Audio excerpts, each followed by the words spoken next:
That's it. Welcome, everyone. It's nice to have everybody together. I can tell you I was away, and I'm so grateful for Steve Fox and Gina Perry for holding down the fort while I was gone. And this is a very special morning because we have a guest who has come to us from afar safely and is with us. Before I introduce him, though, well, Denise will start us with prayer. Well, good morning. Please join me in prayer. Gracious and holy God, we just thank you for this day. We thank you for the opportunity to gather together, those who are here in person and those who are online. Lord, we ask that you would open our hearts and minds to what the Spirit would reveal to us today, and that it's not just for us to hear, but for us to take action on. And Lord, we remember those who are devastated by Hurricane Helene, several states in North Carolina, South Carolina, Georgia, Ohio. So our prayers go out to them, asking for support and aid as is needed. People are without power, and for those who have lost loved ones, in addition to the material possessions of their homes, being homeless and just inundated by water and flood. So, Lord, we are mindful that that while we have rain and drops of sprinkling, that it's nothing compared to what others are experiencing this morning. And so we heartfeltly pray for them. So we ask that you again open our ears, and we give you thanks for all that we are blessed with through Christ. Amen.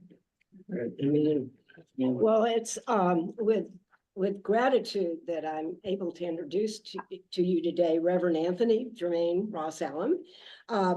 He's a minister, a social ethicist, scholar, who was chosen to lead the transformative endeavor of the Office of Historic Harms. He served as he was ordained as minister by the Presbyterian of the Twin Cities in Minnesota in 2013, served as executive director of the 21st Century Academy at Liberty Community Church, PCUSA, and served also as associate pastor for social justice at Oak Grove Presbyterian Church. As a doctoral candidate in social ethics at Union Theological Seminary in New York, he brings a wealth of experience, expertise, and passion for reparative ministry to this role as the first director of the Presbyterian Mission Agency's Center for the Repair of Historic Harms. Welcome, Jermaine. Thank you for being with us this morning. He got out of Atlanta right after the storm, so we're so happy to have him with us. Yeah. Is it safe to unmute myself now, or do I just continue to use the? Yeah, just continue. Okay, so that'll pick me up. Okay. And keep asking questions. It's fine. All right. So it's wonderful to be here with all of you. Again, my name is Jermaine Ross-Allam. I'm the inaugural director of the Center for the Repair of Historic Harms. And one of my favorite things to do in this job is, and I think I like all the parts except financial reports, but one of my favorite parts is to be in person, on a Sunday morning with church folks, because at the end of the day, it's the gospel of Christ and the passion for justice that our love for Christ gives us, that brings us together and that sustains us. And it's worship that equips us to have staying power and to be faithful to the Spirit. And it's that very same Spirit that sends us out into the world to do the things that we were inspired to do. So it's wonderful to be here, to use some of the ancient language, to be here with the saints, not because we are better than other people, but because we are in the process of responding in the affirmative to God's call on each of our lives. And talking about reparative justice and reparations is a part of all of our lives, whether we're talking about our personal individual lives, the life of the local congregation, or the life of the entire nation. Repairing the things that have gone wrong and just doing better, the things that are already good, should be a normal part of how we think of ministry. So I wanted to talk, I'll talk maybe for about 20, 25 minutes. So I want to leave some space for us to have some back and forth. And that doesn't mean we can't have some back and forth even during the 20 to 25-minute session, because the intention is to exchange and to have an encounter with one another and to be understood so that we can be strengthened in the work that we do. And that hopefully will make this the first stage of a long working relationship so that we can know what we're up to and strengthen our work by doing it together. Thanks. And those of you remotely may post questions in the chat as you go along. We'll get back to them when we have the time. Okay, and will somebody monitor the chat? So Yes, that, I'll be doing okay. that. I'm really bad at monitoring the chat because I like to focus my attention in one place and not. No, check here that's and check okay. there, I so- understand. Okay. I'll be helping you there. Okay, all right, so I'll do a screen share so that we can see some of the same things at the same time. Okay. And are you able to see, let's see, okay, so you can see my slides without any of the things that are blocking me from seeing my slides. So I'll minimize. All right, so at the Center for the Repair of Historic Harms, we are focused on growing the number of human beings who are working to share the good news that repair and reparations make common sense for the common good as soon as possible and for as long as it takes. And again, if you'd like to be in touch with the Center for Repair, you can do so at the email that you see right there on the screen. And I'll put that same email up again at the end, just in case you didn't want to get in touch with me now, but then by the end, hopefully you think, oh, I changed my mind. Maybe I will drop them a note instead. So it'll come up again. And people can always email me too, because I'm in touch with you and. Wonderful, wonderful. So there are a couple of things I wanted to focus on with us this morning.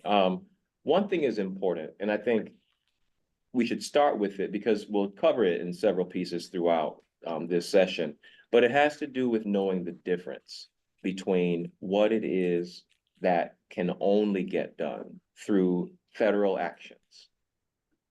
I think it's extremely important in this particular work that we keep that distinction ever before us between what can only happen from the federal government, not because the federal government's more faithful or smarter than the rest of us, but because the federal government has our money.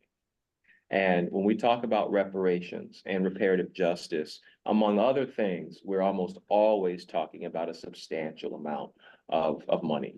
And so for the church, we have to have enough humility to realize that some of the damages that the church has set in motion upon arriving in the United States has now gone so far beyond what the church can remedy on its own. It is a necessity to partner with other communities, other denominations, other organizations, and of course, the federal government. But at the same time, the church has a unique role to play that if the church does not play that unique role, I wonder then where that leaves other communities who want to do the right thing, but are not necessarily gathered simply for the purpose of doing the right thing because it is the right thing. So I'm not here to preach a counsel of despair or to say, oh, don't do any of the things that you're doing, wait for the government. That's almost always a bad idea. It's almost always a bad idea. But instead, I want us to be able to distinguish what it is that can be done by local churches. What is it that can only be done by the federal government? And most importantly, how does one relate to the other in a functional combination? So I like to remember what Albert Camus says, some of the things Albert Camus says, not everything. No. But one of the things that he says that is important for our discussion this morning is that calling things by the wrong name adds to the affliction of the world. So our session won't be about language policing, but we will talk about a couple of terms that we use at the Center for Repair just to help us to remember some of the functional distinctions that we need to know in order to understand what our lane is in the work of reparative justice and how to stay in that lane while cooperating with the work that others are doing. We'll also talk a little bit about a verse from the Apostle Paul in his letter to the Romans that keeps coming back to me again and again and again. And I may not be alone in this room when I say that the Apostle Paul can be somewhat of a mixed bag. And I'm not always sure which is which in the Apostle Paul, because there are aspects of Paul's writings and ministry that I've cast to the side only to pick it back up again and see something different that I missed before. This particular setting, verse will have some meaning for us as we talk today. This is from chapter 12 in Paul's letter to the Romans, and this is taken from the New Revised Standard Version. I appeal to you, therefore, brothers and sisters, by the mercies of God, to present your bodies as a living sacrifice, holy and acceptable to God, which is your spiritual worship. Other editions use the word rational instead of spiritual. And the relationship between the spiritual and the rational, unfortunately, I think has been lost on us since, I don't know, somewhere with the rise of British empiricism. I think as we've reacted against certain mechanizations of our world, we've lost in the Western world some of the linguistic connection between the spiritual and the rational. So I think it's important to acknowledge that as the Apostle Paul is writing in Greek, not in English, spiritual and rational are a lot closer in that linguistic universe for the Apostle Paul and for the Greek-speaking world of his day. Nowadays in 21st century United States, after a little too much French philosophy and other things, we tend to think that the spiritual and the rational somehow occupy different ends of the universe and that they're battling one another.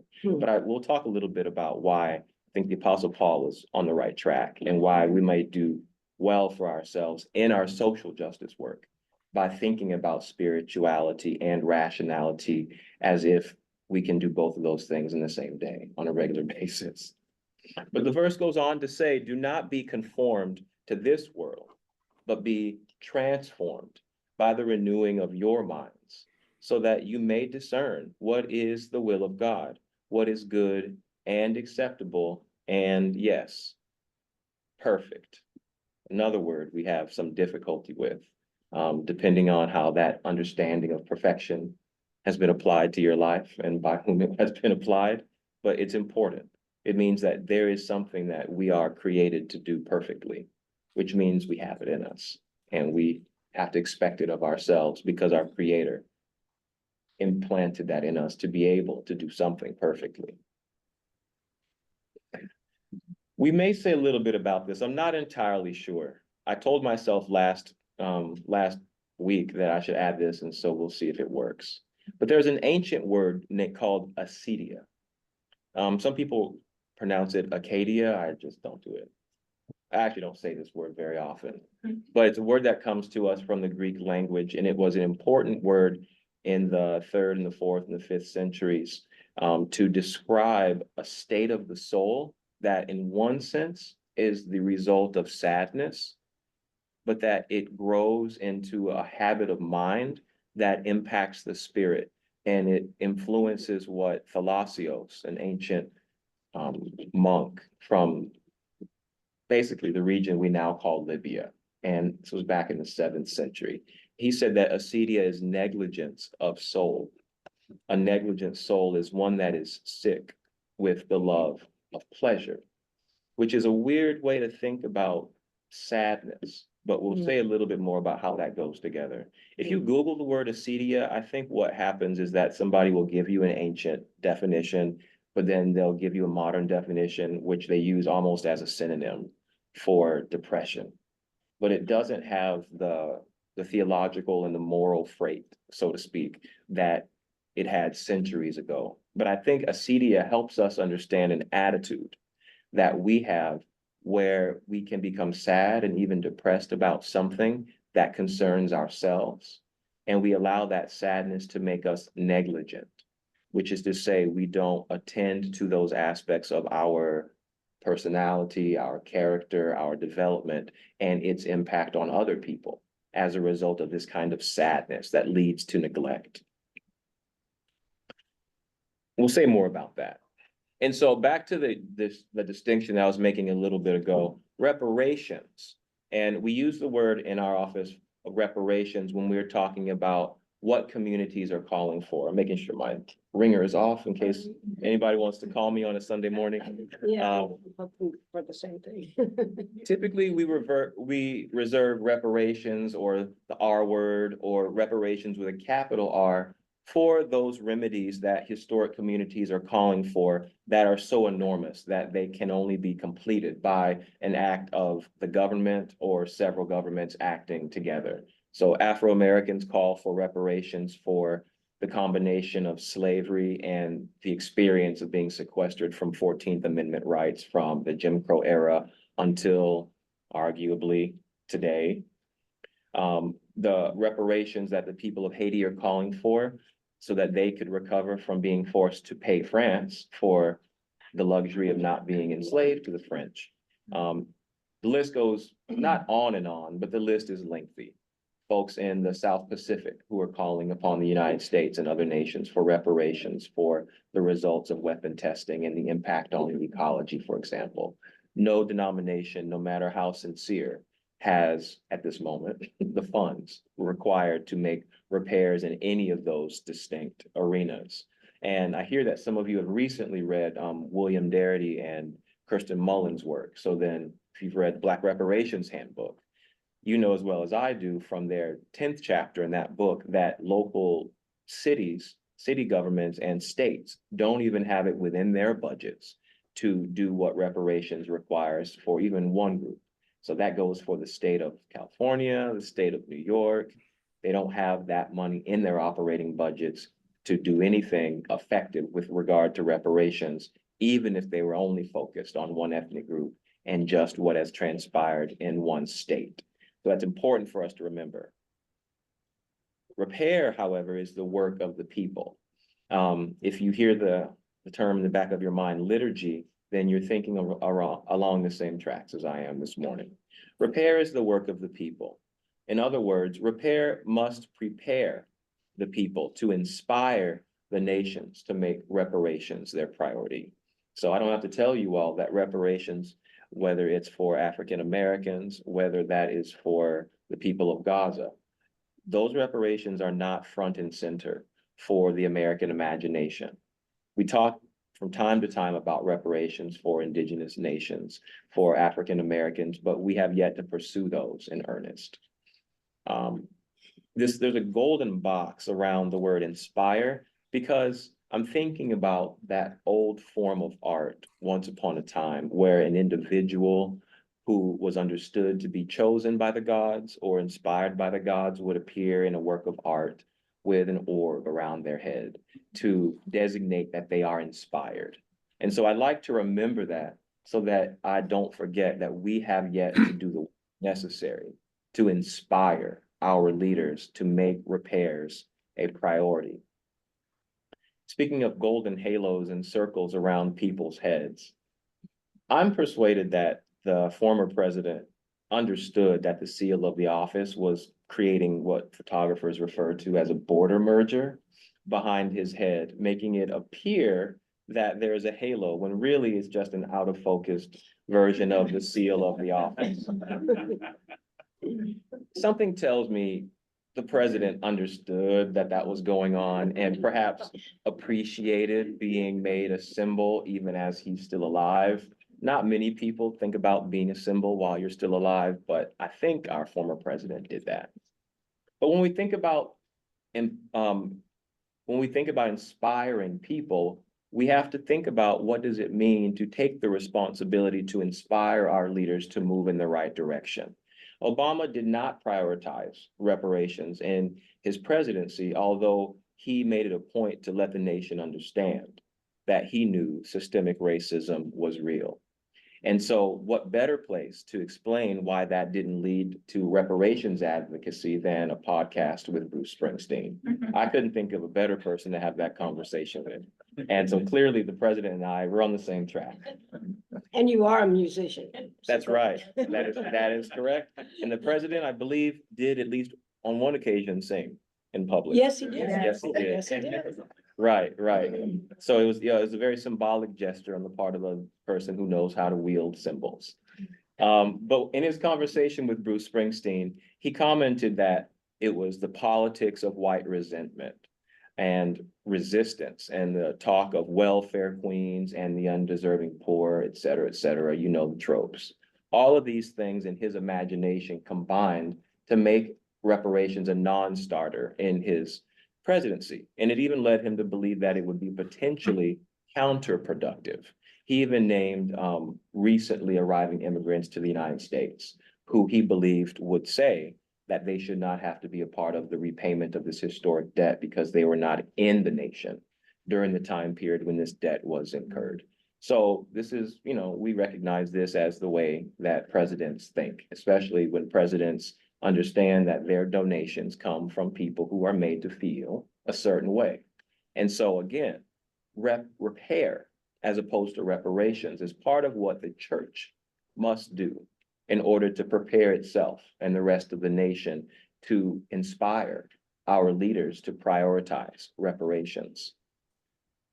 It requires us, this understanding of inspiration also means that we have to remember certain times in our very recent past where Nancy Pelosi, Chuck Schumer, and others wanted so badly, for reasons that I won't venture to guess in this setting, to inspire people politically in a certain direction, that they borrowed some other people's kente cloth. We don't know whose cloths these are, but we understand that these cloths have meanings. And they come from long traditions that I don't know if those traditions were engaged.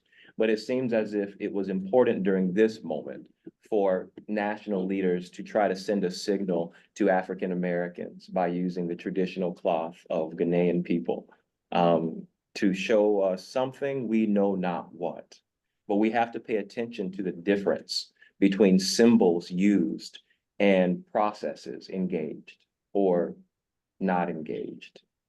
Because no matter what the moment is, it's very clear to all of us that the moments pass and there can be enormous public outrage one moment for one group of people's plight. And then that very same group of people can be abandoned by the public imagination just as quickly without any work getting done. And then tons of energy, and in some cases money, poured into a completely different endeavor that might even seem as if it is the opposite of the thing that was being symbolized before. The important thing for us to remember is that we must, as my favorite musician, philosopher has said, maybe my second favorite, is that we should not love the moment more than we love the truth. And maybe today is a good day to remember that in the life of our nation, is that we love symbols, sometimes more than the substance to which those symbols point. And so if we don't catch ourselves, we'll find ourselves being unfaithful to the gospel and being faithful chasing after the changing world of flashing symbols. Sound and fury, if we want to paraphrase Shakespeare, sound and fury symbolizing nothing. What is repair? Repair is the total process of being transformed from what we have become into who we may become. And as people of the Reformed tradition, we understand that because of the gift of God and the activity of God and the love of God poured out into the world through Christ, we are created in order to be transformed, not just one time, but again and again and again, because the Holy Spirit is dynamic. And we are created to respond to opportunities to meet the challenges of our day. And so when we make this distinction between reparations and repair, we emphasize that repair, which I said earlier is the work of the people. It's part of our liturgy. It is the total process of being transformed from what we have become into who we may become, especially because of who God is in our lives. But when we think about who we have become, sometimes it's a little bit difficult to get an accurate picture of who we have become, such that the repair of historic harms is very far from what the average person thinks about when they think about what church equips us to do and what we might emerge from church on any given Sunday ready to equip in our fellow human beings and the rest of the world. So what I would like to do now is just take a very tiny snippet of some historical statements. And these come from the 19th century. And I think these help us get a little bit of a sense of the types of people we've become, particularly in our historical and our economic and our political imaginations. And I think that the imagination is spiritual. So when I say our imagination, I'm not talking about insubstantial things. I'm talking about the way that in life we manifest through our activities and through our relationships, who we have become spiritually as a result of learning particular lessons from how history unfolds in this land that we now call the United States. This process of transformation, we might imagine, involves many, many things, but in particular, it involves us being transformed from being colonized and colonizing Christians to being co-creators of God's new creation. I put colonized and colonizing Christians together because it's very difficult to think about Protestantism without thinking about the beginnings of the colonial processes. And the function of religion in those colonial processes is, among other things, a process of getting communities prepared spiritually to let go of certain indigenous ways that get in the way of capitalism and to accept forms of spirituality that come from Protestantism that do many wonderful things for our life, but have also served among colonized people as ways to separate them from indigenous ways of knowing, living, being, and thinking, thereby making it easier to extract wealth for the developing world and the developed world from certain communities. And so that's something that's heavy to think about on a Sunday morning. And most people don't wake up and come to a Presbyterian church to have that conversation. But here we are. We had some of it last week as well. So. Okay, good. So you're not hearing it from me from the first time. And so I have a few little vignettes that I think will help us start to think about how our spiritual imaginations have been shaped. But I wonder if I've got Hello, Mark. Good morning. I missed you. Yeah, I just called to remind you to take the placard out of the car when you return it. Would you all please mute yourselves? I thought I muted everybody here, but anyway. I'd like to say that I've never been that person before. I've been that person before. Thinking that you get the mute button, but not quite. Anyway, It happens. okay. So I've got to. Let's get on to that. Oh, Right. serious subjects here. So I've got a couple of vignettes that come from sources you may have heard from before, and maybe a couple that you haven't. I want to ask, do we have any person who likes to read in public without having read before? It's a rare person, but they exist. I can do it. All right, thank you so much. And just before you start, I'll preface a couple of these slides. These slides all come from the time period in the 19th century when the United States was looking to maintain a stable social and economic environment. So to go about basically competing more efficiently with European powers for global hegemony. Part of what that required is to keep the question about slavery quiet, or as quiet as possible, which meant muzzling your abolitionists, certainly, not to be confused with your anti-slavery proponents who weren't really about to do anything about slavery, but just in a fashionable and just decent sort of way, found slavery to be unpleasant and, hoped for its demise as soon as possible without doing anything in particular about it. So, kind of reminds us of how we deal with, how much we don't like the two-party system, but then. Or the electoral college. Or the electoral college, but we don't really ever get around to do anything about it until it's too late and we say there's an emergency and we can't worry about that right now. So there's a history to that way of thinking.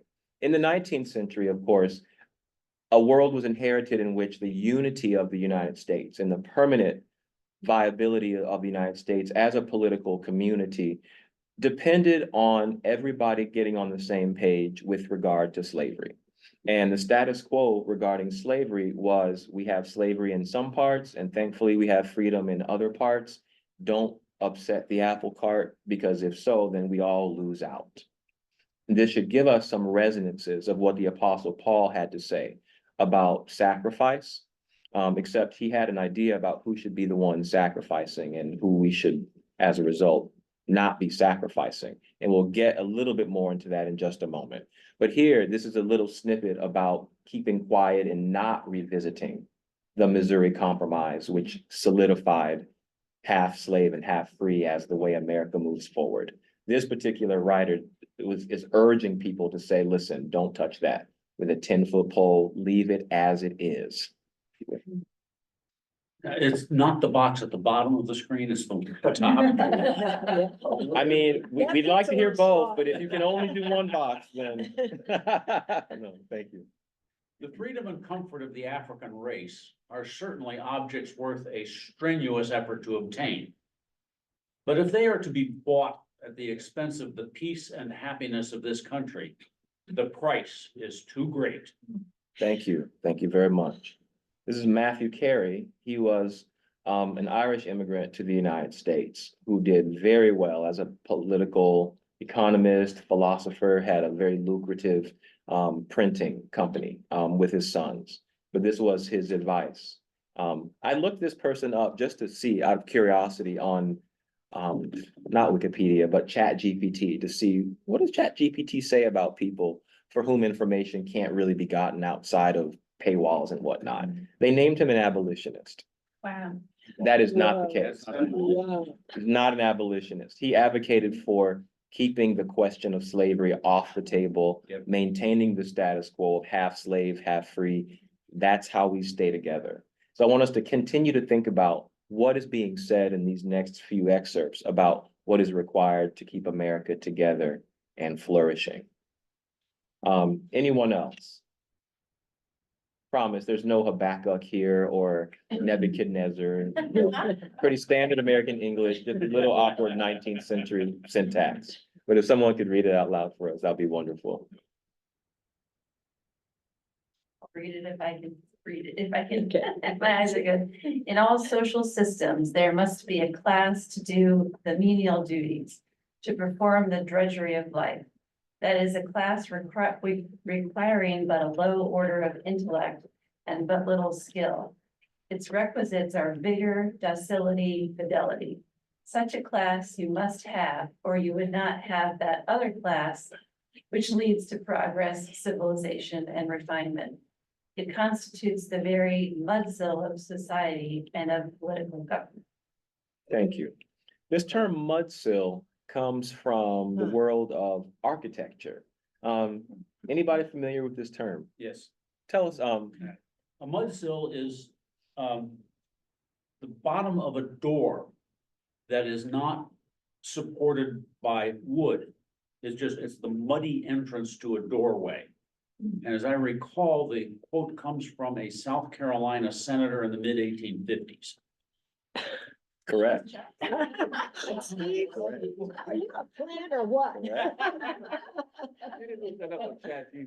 I read this stuff. Yes. This stuff. You do. And so the rest of the quote is as follows. So that same quote continues, if you will, or if anyone else will. I'll do it. Thank you. You might as well attempt to build a house in the air as to build either the one or the other, except on this mudsill.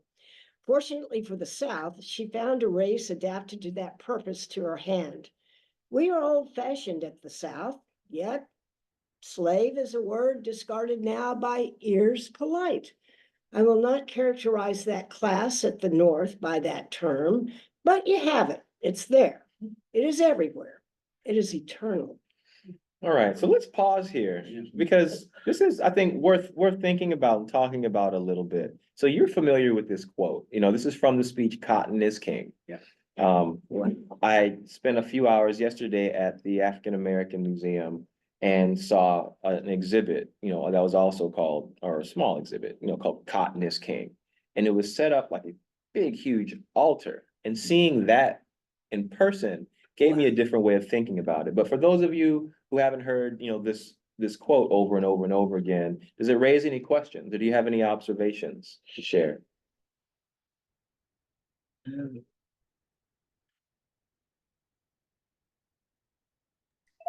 It just, makes the inevitability of classified. Yeah, things as they are. And well, Yeah, and it only solidifies caste as we have learned more recently. Yes, yes. Yeah. And it's not simply slavery. It's what would come to be called wage slavery also. Yes, I'm glad you picked that part out. It's a bit subtle. The economic. Others around James Henry Hammond were not so subtle. You know, you had folks like, I believe his name is John Fitzhugh, who was a little bit more forthright. And he said, if you have to work for wages from someone else, you might as well be a slave. And he didn't mean that in order to encourage people to become independently wealthy. He was an advocate of enslaving all labor. And so we have this distinction between, during this time period, wage slavery in the North, chattel slavery in the South. And it used to bug me to hear both of those things referred to as slavery. But the older I get, I realize that no, these things go hand in hand. Yeah. It's not one is this horrible, terrible thing, though it is a horrible, terrible thing. But the other is not so great, but it's so much better, although, you know, Yeah. relatively speaking. But it's, I'm not gonna say it's better, but what he's saying here is that there are two different systems that make this nation work. And it is the control of labor. In the South, the chattel slavery variety. In the North, wage slavery. Hammond was also among a group of people who understood that if it came to a military contest, the wage slavery system in the North would win out over the chattel slavery system in the South. But, and who talks? Eugene Genovese talks about this in a very slim book called The Slaveholder's Dilemma, that in about 200 years, though wage slavery wins out in the 19th century, in about 200 years, some people predicted the system of wage slavery itself will also come to a head and we'll fight a vicious battle to see what happens after that. And again, along with this statement, you see that the assumption is that you cannot have progress unless you have some form of slavery, wage or chattel, it doesn't matter, some would have said, but you have to be able to control labor in a non-democratic way in order to have Republican freedoms expand and sustain across the entire continent. And so this is a kind of fidelity or a kind of belief. It's almost like what Walter Benjamin said was the religion of capitalism. And I think you can see traces of that here, even at the top of this page. You might as well attempt to build a house in the air. It's almost like he's tempting us to think about what does it mean to talk about the kingdom of God. Because you might as well attempt to build a house in the air as to build either one or the other, except on this mudsill, which is to say, you have to have a slave class if you want progress. And then fortunately, which if you think about this word fortune, you know, the goddess Fortuna may come to mind as a competitor for our own concept of providence. Fortunately, the South has found a race adapted to this purpose at her hand, meaning people of African descent. And he sees them as the analog to not Africans in the North, but to poor immigrant workers who are white in the North working in factories. He sees them as slaves as well. And he was not the only person who saw it that way. And so again, he realizes progress requires this arrangement. It's his realization, and that it is eternal. And this word eternal suggests a commitment to the death, which is of course what we see in the Civil War, a commitment to the death for a form of life that we think about what the Apostle Paul says is not sustainable. It's not rational. It's not reasonable. It lacks spiritual discernment. There's more. Let's see, anyone else would like to jump in, or anyone who's read already? All right, I'll go ahead. All right. When we are free from this plague spot of slavery, this is not an African-American writer. When we are free from this plague spot of slavery, the curse to our industry, our education, our politics, and our religion, we shall increase more rapidly in number and still more abundantly be rich.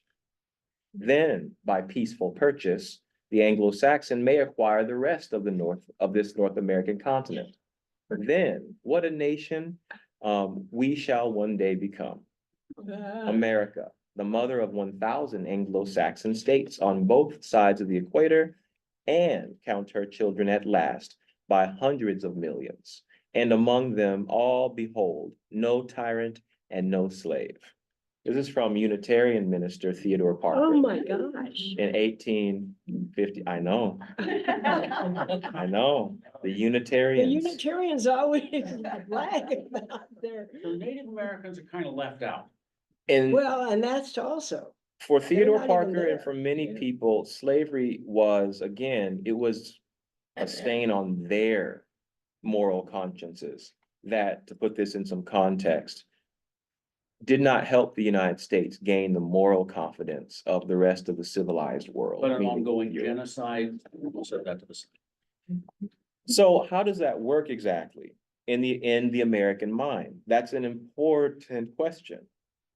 And nevertheless, we have this understanding that but for slavery, America would have the moral influence among the family of nations to then take America's proper place as the world's rightful empire, who can do it better than the Spanish did. Of course, there's this black myth against the Spanish, and better than the despotic British. So getting rid of slavery was part of how Theodore Parker and many others understood that's how we qualify ourselves to be the premier empire, and the liquidation of the indigenous population.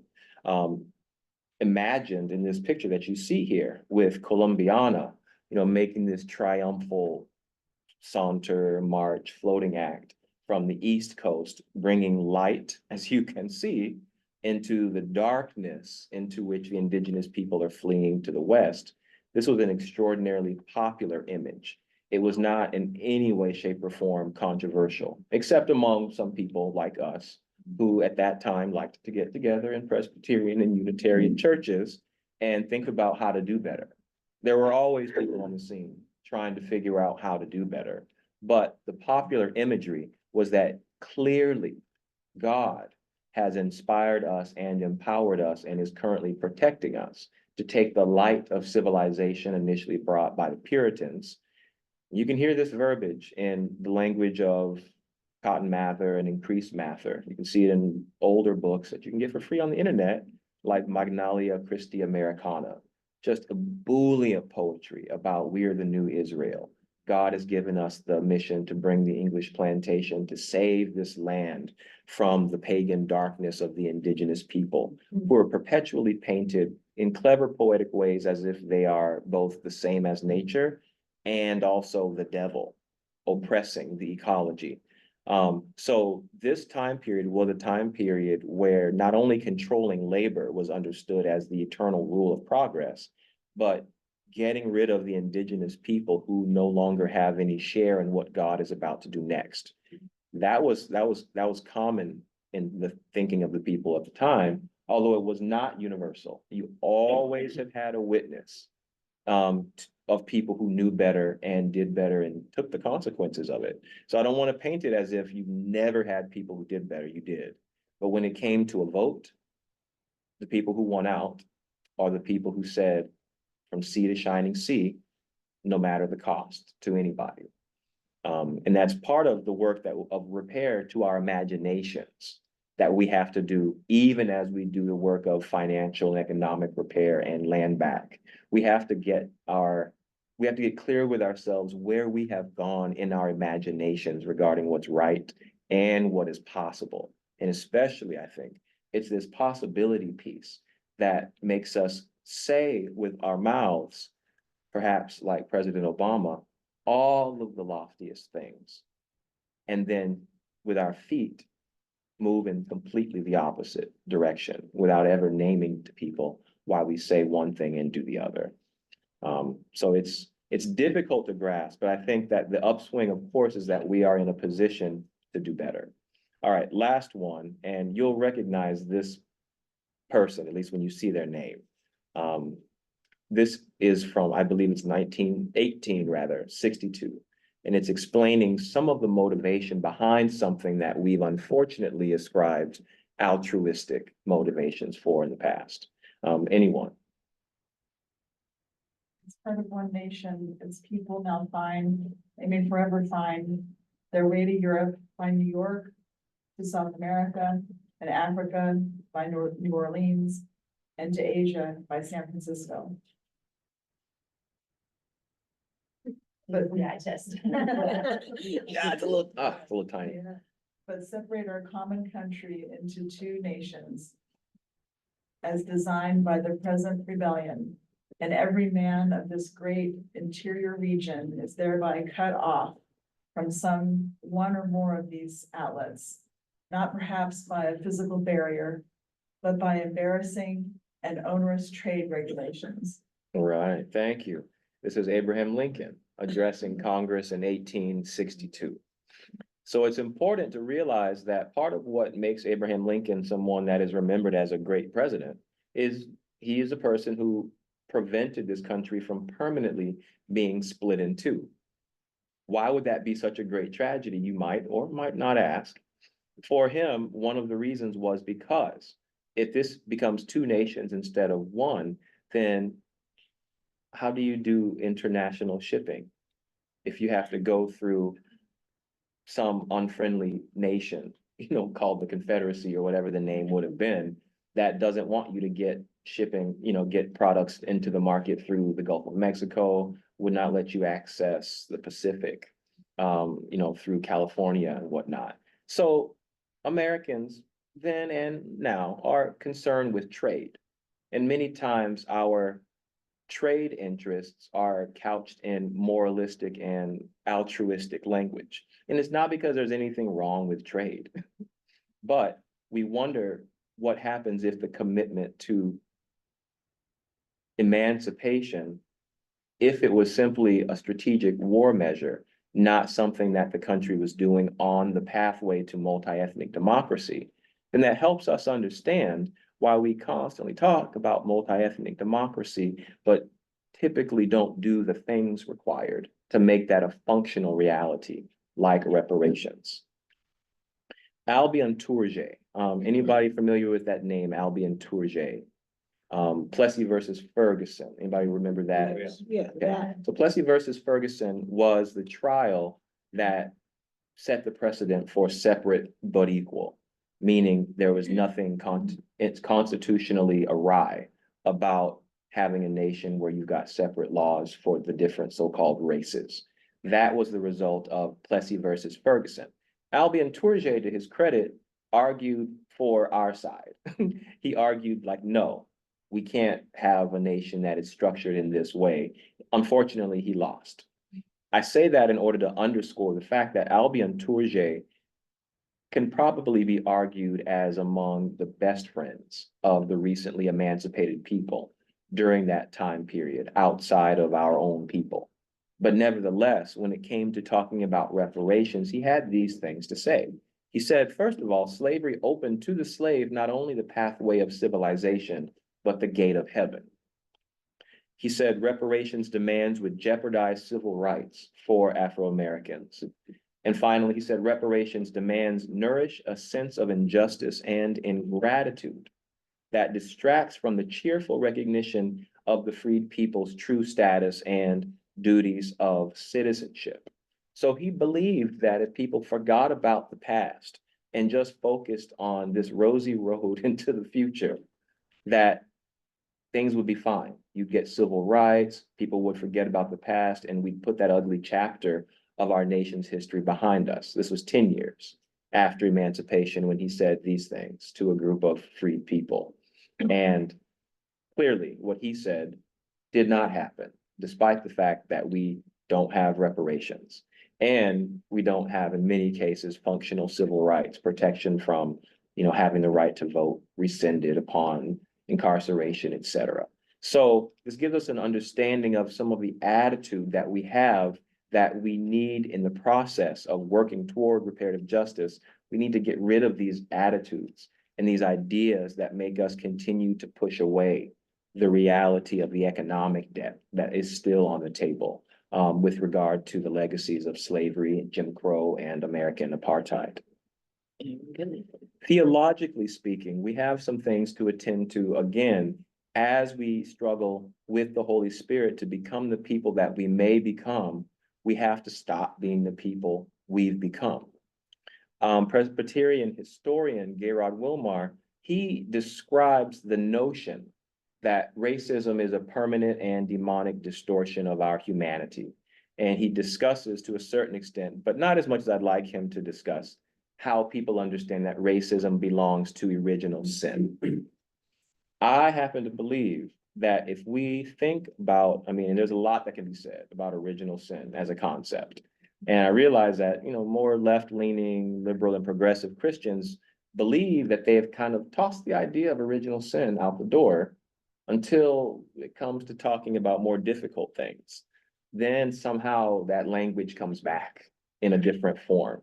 But Gerard Wilmar helps us remember that we do package racial justice and the sin of racism in many cases in the general category of original sin. And he's not the only one. The author of Dear White Christians, Jennifer Harvey, who typically has very helpful things to say, said something that I found quite disturbing, if not shocking, but disturbing. And she says this about, she says this in a YouTube promotional for this book that you see, Dear White Christians. And she says, I watch white students breathe a huge sigh of relief and realize that not only can they talk about race, a huge sigh of relief when they realize that not only can they talk about race and own our racial history, but that it's liberating to do so. And what she says is liberating is talking about racial history. So keep in mind that what's liberating to her is talking and seeing her students breathe a sigh of relief when they realize that they will be just fine in the process of this talking. It feels good to feel like you can set things right, even if that's going to be a long-term imperfect process. We will never set things right in this country, but the work of doing it is very liberating. It's a very interesting thing to hear someone say that we will never set things right in this country, but for the writer personally, there's some enjoyment in talking and in writing, although we will never set things right in this country. In the book, The Color of Compromise, Jamar Tisby says this in just one little subordinate clause in a very long sentence. Though the work of racial justice is difficult and will never truly end in this life, God has provided a colorful portrait of the gold. So it's very interesting that God is in the role of, you know, the colorful portraiture. And human beings are supposed to work towards something, but that will never end in this life. And I had to double check this, but maybe he meant in this lifetime, meaning future generations will, but no, it's in this life, which is to say he's subscribing to a notion of this life we have on earth and another life that I wanted to finish have. period. Well, we left. So all of this is to bring our attention to the fact that even among progressive Christians who do believe in reparations and who work toward reparative justice, there's a belief that this actually doesn't get solved in historic time. And I think this is a kind of Christian, albeit progressive, superstition. And so we have to ask ourselves, how is it that something that human beings have invented in historical time has become co-equal with God, which is to say, this was not part of creation. And human beings invented racism, racial ideology, chattel slavery, and systems of never paying the money back. But we think that that is something that just goes on and on and on until the second coming of Jesus. And then, of course, if you ask many of us what we think about the second coming of Jesus, it becomes perhaps part of the vague aspect of our theology, not the clearest part. I mean, I guess I also hear a little bit of, I don't know, that I think it's the semantics are tricky because I feel like it's a little bit of don't let the perfect be the enemy of the good. I'm wondering if what they're saying is so much harm has been done. We can't go back in history and erase that harm. We can't get to that kind of perfect reparation Mhm. or repair. I mean, I feel like that's kind of what they're saying, but I hear what you're saying in that there's a defeatist element of that, but how do you sort of acknowledge that we can't, you know, you know what I mean? How do you say we can never erase all that's been done? All we can do is, you know, try to, like, what's the definition then of full repair, I guess is the question. I'm glad you asked. Yeah, we are getting close on time, so, yeah, can you go ahead? So the Center for Repair is inspired by CARICOM, which is the community of Caribbean states who have been calling for reparations for quite some time. And so they say the following: victims and their descendants have a duty to call for reparatory justice. Their call for justice is the basis of the closure they seek to the terrible tragedies that engulfed humanity during modernity. And so the solution is, of course, to understand that you cannot erase the past, but the solution requires that we listen to what communities are calling for in terms of reparatory justice, and that we look at what is being called for as that which can be done, and then set our tasks to doing that. And to do it in such a way that we attempt to do it as soon as possible, but as long as it takes to get it done correctly. And to get it done correctly means it brings satisfaction to the parties calling for repair. And it also comes with what the United Nations reminds us are guarantees of non-repetition, which is to say, to the greatest extent possible, without reproducing worse harms, do what's necessary to make sure that it is not done again. And that is something that can be done perfectly, which is to say, you can't go back in the past and undo it, but you can create a situation where people have received the types of repair that make them say, okay, fine, we have now been made whole and can move into the future to the greatest extent possibly imaginable, despite what has happened. We don't need to talk about this anymore. William Darity, in his book, From Here to Equality, talks about satisfaction, meaning reparation needs to do that which leaves nothing left to be said. And many of us cannot imagine that, because the experiences, whether you're dealing with something as painful as transatlantic slavery, the Jewish Holocaust, so many other things, we can become so sad about how horrible those things are that we allow our sadness to prevent us from listening to the call for repair and doing what is called for. This is why at the beginning we looked at this phrase, acedia. It's not just sadness and depression, but it's a kind of sadness and depression that destroys the spiritual imagination from being able to recognize, hey, people are actually calling for repairs that can be done. Even for African Americans, the call for repair is supposed to have the effect that we close the racial wealth gap, which means there no longer is an economic relationship in the present to the former condition of slavery on the basis of race. Right now, that has color all over it. In the future, it's possible for that not to be the case. In the 19th century, people thought it was extermination or deportation is how you get rid of that. That's not happening. And so in the 21st century, and as William Darity lays it out, from here to equality, there is a process, there's a pathway, there's a procedure. Some people refer to going through this path, process, and procedure as fidelity. And I think that is an important aspect of Christian faithfulness that Protestants in the United States have simply forgotten, because we have believed the 19th century that unity of this nation used to involve half slave, half free, and don't talk about it. Now, I think the version of that lie that we believe is that just don't talk about it and it'll go away, or talk about it, but do it in a way that's very presidential. Don't do it as if you're really going to upset the apple cart and do the things that people are calling for. And I think that's the distinction we have to make. And I think there are those, I mean, I've been told this personally, by African Americans. White people are never gonna do that. Why are you wasting your time? And then I have to say, oh, I'm not so sure. Take a look at the Presbyterians. Some new things are happening among the Presbyterians that have not happened on this planet ever before. And they're spreading from our activities into the rest of the world.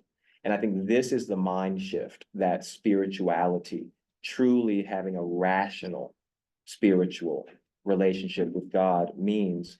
If I don't believe that what is right and what is necessary is possible, then it's part of the role of the Spirit to meet us where we are, to help our unbelief so that we do believe in the possibility of doing those necessary things, and then set about the task in partnerships, of course, to get those things done. I believe that's the shift. And for the Center for Repair, this is what we mean when we say growing the number of people willing to share the good news that reparative justice and reparations make common sense for the common good as soon as possible and for as long as it takes. We know the work is possible. You know, economists know that the work is possible. People of faith, in many cases, don't see the possibility. But once we share the possibility with one another, and once people can see the work that gets done in our local congregations and they see, oh, that doesn't divide people, that doesn't rip up the communities, it actually allows people to finally lean deeper into their faith. That I think is attractive. And I think that is a witness that we can take hold of Monday morning and continue to do that and expand it in a way that people will discover is the good news. Yeah, I know our time is well spent. Yeah, if you would stop your screen sharing so people could see us, let me just make a few comments. First of all, thank you for setting the course. I feel like, you know, this has been so inspirational. But we have a lot of work ahead of us, and we're at the 70th celebration of our church. And there are a number of us who are wanting to delve more deeply, looking at who are we as a church in the future. And we've got a lot of work to do, but we so appreciate your starting this with us in a lot of ways. You're going to be in Columbia, October 26th, in a Matthew 25 Yes. conference where folks can actually begin the process of planning. And I think we will definitely stay in touch with you. Please He's do. got some papers. He also has some actual, we can share what other churches have done that really look to be very transformative. Yeah. And we really appreciate your making this trip My to pleasure. start things in person with us. It means so much. And I would also like to really encourage those of you, we've got a nice audience who's been with us. We'll have more time to discuss as we have programs in the future and have small group discussions in many, many ways. Next Sunday is a service Sunday for our church. There are a lot of opportunities for people right after the church service. But I would also encourage everyone to join us here again next Sunday, because as far as talking is concerned, our speakers are going to be speaking on the challenge of intergenerational communication in this time of anxiety and conflict. Allison Brown and Aubrey Berry, who are child and family therapists, are going to be helping us understand really how to talk to each other, how to communicate with each other in a successful way so that our values can be shared among us, among our children, grandchildren, and each other, our colleagues, because the communication part and the making relationship part is so important. And you have made a so important contribution for us. So thank you so much. Thank you. Really appreciate it. And I'll share in worship service a little bit more of just the discrete initiatives that we're actually up to so people can. And I do have some of the papers that we could put online so that you can, that this Miller cycle is the cycle we've been talking about. Yes. We get excited George Floyd it was terrible. And then what's happened? What have we done? So thank you so much, Thank you. Jermaine. It's been a total pleasure. Thank you all.